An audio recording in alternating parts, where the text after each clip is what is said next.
হুট করে মাঠে ঢুকে পড়লো ভক্ত, লুটিয়ে পড়লো রিয়ান পরাগের পায়ে। আর তাতেই প্রশ্ন উঠেছে, 10,000 টাকার বিনিময়ে নাটক সাজিয়েছেন রাজস্থানের কাপ্তান।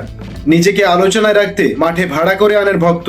এমন গুরুতর অভিযোগ তোলার পেছনে যুক্তি হিসেবে নেটিজেনেরা বলেছেন, ক্রিকেটে এখনো বলার মতো তেমন কিছু অর্জন করতে পারেননি, কিন্তু কিছু ফ্যান তাকে ভগবান বানিয়ে ফেলেছে।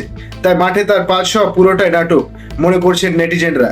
কেউ কেউ তো সোশ্যাল মিডিয়ায় বলছে রিয়ান 10,000 টাকা খরচ করেছে এর পেছনে, যদিও সবাই এই মতের সাথে একমত নন। রিয়ানকে অনেকেই হিরো মানছেন এবং দাবি করছেন তিনি কখনোই এমন কাজ করতে পারেন না। যুক্তি হিসেবে বলছেন, রিয়ান আসামের প্রথম পুরুষ ক্রিকেটার হিসাবে জাতীয় দলে খেলছেন, ফলে নিজের রাজ্যে তিনি অনেকের কাছে হিরো।